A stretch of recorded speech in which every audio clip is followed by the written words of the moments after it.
Hi ವೀಕ್ಷಕರೇ, ನೋಡಿ, ಕೊನೆಗೂ ಸರ್ಕಾರ ಪ್ರತಿಯೊಂದು ಗೃಹಲಕ್ಷ್ಮಿ ಫಲಾನುಭವಿಗಳ ಬ್ಯಾಂಕ್ ಖಾತೆಗೆ ಕಳೆದ 3 ತಿಂಗಳಿಂದ ಬಾಕಿ ಇದ್ದ 6,000 ಗೃಹಲಕ್ಷ್ಮಿ ಹಣನ ಈ ಬಾರಿ ವರಮಹಾಲಕ್ಷ್ಮಿ ಹಬ್ಬದ ಪ್ರಯುಕ್ತವಾಗಿ ಜಮಾ ಮಾಡಿತ್ತು. ಯಾರಿಗೆಲ್ಲ ಹಣ ಬಂದಿಲ್ಲ ಅಂತಹ ಫಲಾನುಭವಿಗಳಿಗೆ ಇದೀಗ ಕೊನೆಗೂ ಹಣ ಜಮಾ ಆಗ್ತಾ ಇದ್ದು, ಆಗಸ್ಟ್ ತಿಂಗಳ ಹಣ, ಜುಲೈ ತಿಂಗಳ ಹಣ, ಜೂನ್ ತಿಂಗಳ ಹಣ, ಒಟ್ಟು 3 ತಿಂಗಳ 6,000 ಹಣ ನಿಮ್ಮ ಬ್ಯಾಂಕ್ ಖಾತೆಗೆ ಸರ್ಕಾರ ಜಮಾ ಮಾಡ್ತಾ ಇದೆ. ಮತ್ತು ರೇಷನ್ ಕಾರ್ಡ್ ಹೊಂದಿರುವ ಪ್ರತಿ ಕಾರ್ಡ್ದಾರರಿಗೂ ಕೂಡ ಸರ್ಕಾರ 3 ಭರ್ಜರಿ ಗುಡ್ ನ್ಯೂಸ್ನ ಕೊಟ್ಟಿದ್ದು, ಆ ಒಂದು ಗುಡ್ ನ್ಯೂಸ್ ಏನು ಅಂತ ತಿಳಿಸ್ಕೊಡ್ತೀನಿ.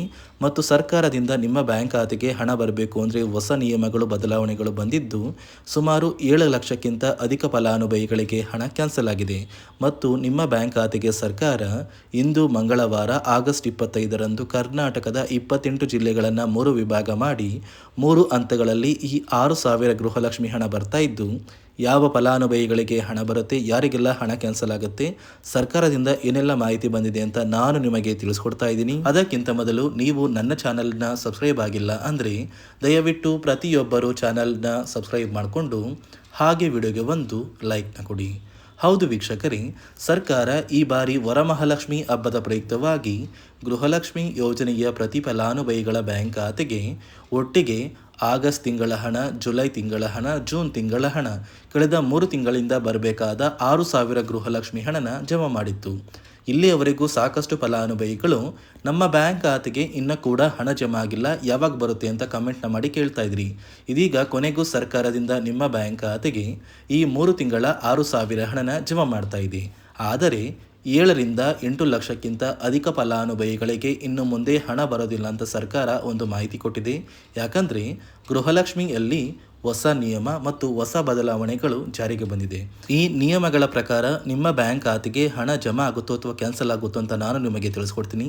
ಅದಕ್ಕಿಂತ ಮೊದಲು ಕರ್ನಾಟಕದ 28 ಜಿಲ್ಲೆಗಳನ್ನು ಸರ್ಕಾರ ಆಯ್ಕೆ ಮಾಡಿ 3 ಹಂತಗಳಲ್ಲಿ ಗೃಹಲಕ್ಷ್ಮಿ ಯೋಜನೆಯ ಈ 6,000 ಹಣನ ಆಗಸ್ಟ್ 25 ಮಂಗಳವಾರದಿಂದ ಜಮಾ ಮಾಡ್ತಾ ಇದ್ದು, ಮೊದಲ ಹಂತದಲ್ಲಿ ಯಾವ ಜಿಲ್ಲೆಗಳಿಗೆ ಹಣ ಬರ್ತಾ ಇದೆ ಅಂದರೆ ಬಾಗಲಕೋಟೆ, ಬೆಳಗಾವಿ, ವಿಜಯಪುರ, ಧಾರವಾಡ, ಗದಗ, ಹಾವೇರಿ, ಉತ್ತರ ಕನ್ನಡ, ಬಳ್ಳಾರಿ, ಬೀದರ್, ಕಲಬುರಗಿ, ಕೊಪ್ಪಳ. ಎರಡನೆಯ ಹಂತದಲ್ಲಿ ಬೆಂಗಳೂರು ನಗರ, ಬೆಂಗಳೂರು ಗ್ರಾಮಾಂತರ, ರಾಮನಗರ, ಚಿಕ್ಕಬಳ್ಳಾಪುರ, ಚಿತ್ರದುರ್ಗ, ದಾವಣಗೆರೆ, ಕೋಲಾರ, ಶಿವಮೊಗ್ಗ, ತುಮಕೂರು. ಅದೇ ರೀತಿ 3ನೆಯ ಹಂತದಲ್ಲಿ ಚಾಮರಾಜನಗರ, ಚಿಕ್ಕಮಗಳೂರು, ದಕ್ಷಿಣ ಕನ್ನಡ, ಹಾಸನ, ಕೊಡಗು, ಮಂಡ್ಯ, ಮೈಸೂರು, ಉಡುಪಿ, ಯಾದಗಿರಿ, ವಿಜಯನಗರ. ಹೀಗೆ ಸರ್ಕಾರ ಒಟ್ಟು 3 ತಿಂಗಳಿಂದ ಸಿಗಬೇಕಾದ ಗೃಹಲಕ್ಷ್ಮಿ ಯೋಜನೆಯ 6,000 ಹಣನ ಕರ್ನಾಟಕದ ಪ್ರತಿ ಫಲಾನುಭವಿಗಳಿಗೆ ಜಮಾ ಮಾಡ್ತಾ ಇದೆ. ಆದರೆ ನಿಯಮಗಳು ಬದಲಾವಣೆಗಳ ಪ್ರಕಾರ ಸಾಕಷ್ಟು ಫಲಾನುಭವಿಗಳಿಗೆ ಹಣ ಕೂಡ ಕ್ಯಾನ್ಸಲ್ ಆಗ್ತಾ ಇದೆ. ಮತ್ತು ಸರ್ಕಾರ ಈ ಗೃಹಲಕ್ಷ್ಮಿ ಹಣಕ್ಕೆ ಕೆಲವು ನಿಯಮಗಳನ್ನ ಕೂಡ ಜಾರಿಗೆ ತಂದಿದೆ. ಅದೇ ರೀತಿ ರೇಷನ್ ಕಾರ್ಡ್ ಹೊಂದಿರುವ ಪ್ರತಿಯೊಂದು ಕಾರ್ಡ್ದಾರರಿಗೂ ಕೂಡ ಸರ್ಕಾರ 3 ಮುಖ್ಯವಾದ ಭರ್ಜರಿ ಗುಡ್ ನ್ಯೂಸ್ನ ಕೊಟ್ಟಿದ್ದು, ಮೊದಲ ಒಂದು ಗುಡ್ ನ್ಯೂಸ್ ಬಂದು ಸರ್ಕಾರ ಹೊಸ ರೇಷನ್ ಕಾರ್ಡ್ಗೆ ಅರ್ಜಿನ ಸ್ವೀಕಾರ ಮಾಡ್ತಾ ಇದೆ. ನೀವು ಕೂಡ ಹೊಸ ರೇಷನ್ ಕಾರ್ಡ್ನ ಪಡಿಬೇಕು ಅಂದರೆ ಆದಷ್ಟು ಬೇಗ ಅರ್ಜಿನ ಹಾಕಿ.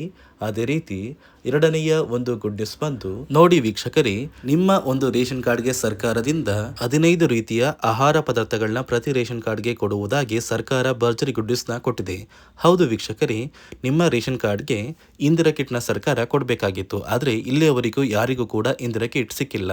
ಇದೀಗ ಸರ್ಕಾರ ನಿಮ್ಮ ಒಂದು ರೇಷನ್ ಕಾರ್ಡಿಗೆ ಜುಲೈ, ಆಗಸ್ಟ್ ಮತ್ತು ಸೆಪ್ಟೆಂಬರ್ ತಿಂಗಳ ಒಟ್ಟು 3 ತಿಂಗಳಿಗೆ ಸಿಗುವಂತಹ 15 ರೀತಿಯ ಇಂದಿರಾ ಕಿಟ್ನ ನಿಮ್ಮ ಒಂದು ರೇಷನ್ ಕಾರ್ಡ್ಗೆ ಸರ್ಕಾರ ಕೊನೆಗೂ ವಿತರಣೆ ಮಾಡುವುದಾಗಿ ನಿರ್ಧಾರ ಮಾಡಿದ್ದು, ಪ್ರತಿ ಕಾರ್ಡ್ದಾರರಿಗೆ ಅಂದರೆ ರೇಷನ್ ಕಾರ್ಡ್ ಹೊಂದಿರುವ ಪ್ರತಿ ಕಾರ್ಡ್ದಾರರಿಗೂ ಈ ಒಂದು ಇಂದಿರಾ ಕಿಟ್ನ ಸರ್ಕಾರ ಕೊಡುತ್ತೆ. 3ನೆಯ ಒಂದು ಗುಡ್ ನ್ಯೂಸ್ ಬಂದು, ಇನ್ನು ಮುಂದೆ ನೀವು ಉಚಿತ ಅಕ್ಕಿ ಪಡಿಬೇಕು ಅಂದರೆ ಆ ಒಂದು ಬಯೋಮೆಟ್ರಿಕ್ ಮಷಿನ್ ಮೇಲೆ ಬೆರಳಿಡುವಂತಹ ಅವಶ್ಯಕತೆ ಇಲ್ಲ.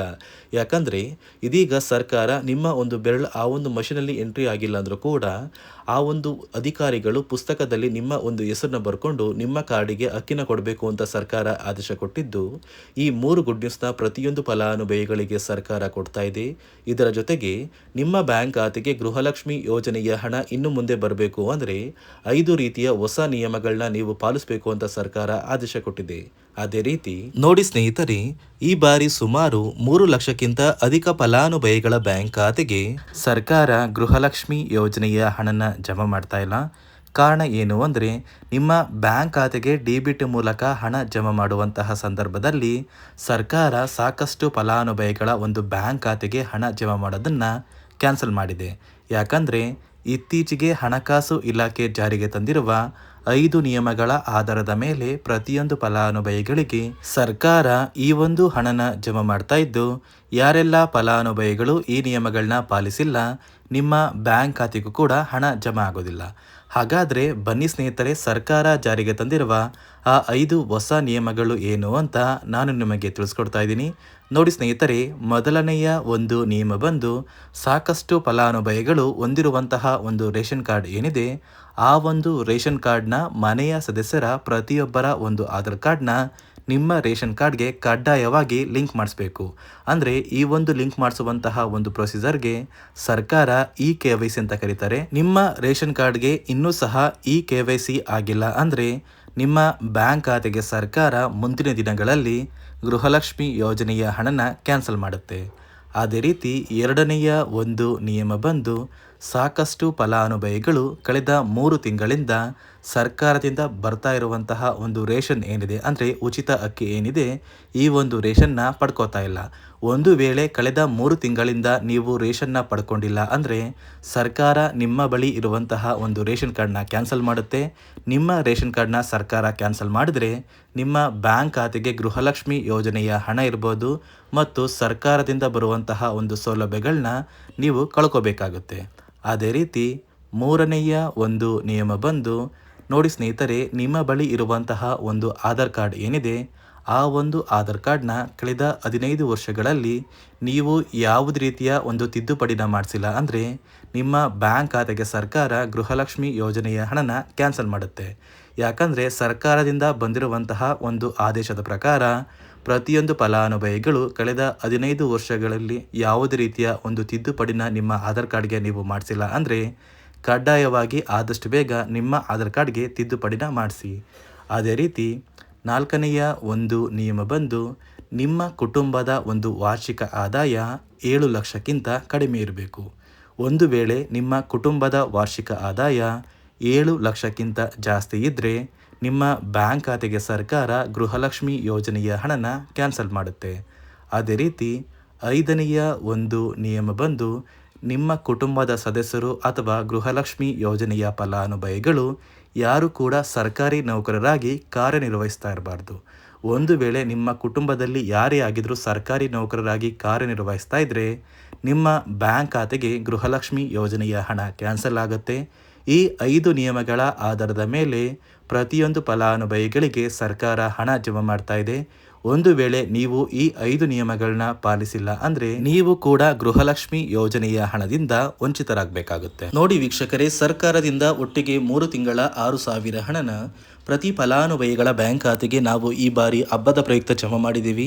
ನಿಮ್ಮ ಬ್ಯಾಂಕ್ ಖಾತೆಗೂ ಕೂಡ ಇಂದು ಮಂಗಳವಾರ ಆಗಸ್ಟ್ 25ರಿಂದ ಕರ್ನಾಟಕದ ಒಟ್ಟು 28 ಜಿಲ್ಲೆಗಳಿಗೆ ಹಣ ಬರ್ತಾ ಇದೆ ಮತ್ತು ರೇಷನ್ ಕಾರ್ಡ್ ಹೊಂದಿರುವ ಪ್ರತಿ ಫಲಾನುಭವಿಗಳಿಗೂ ಕೂಡ ಸರ್ಕಾರ ಭರ್ಜರಿ ಗುಡ್ಡಿಸ್ನ ಕೊಟ್ಟಿದ್ದು ಎಲ್ಲ ರೀತಿಯ ಸೌಲಭ್ಯ ನಿಮ್ಮ ಒಂದು ಕಾರ್ಡಿಗೆ ಸಿಗುತ್ತೆ ಅಂತ ಹೇಳ್ತಾ, ಇದಿಷ್ಟು ಸರ್ಕಾರದಿಂದ ಬಂದಿರುವ ಮಾಹಿತಿಯಾಗಿದ್ದು, ನಾನು ಕೊಟ್ಟಿರುವ ಮಾಹಿತಿ ನಿಮಗೆ ಇಷ್ಟ ಆಗಿದ್ದಲ್ಲಿ ನನ್ನ ಚಾನೆಲ್ನ ಸಬ್ಸ್ಕ್ರೈಬ್ ಮಾಡಿಕೊಂಡು ಹಾಗೆ ವಿಡಿಯೋಗೆ ಒಂದು ಲೈಕ್ನ ಕೊಡಿ.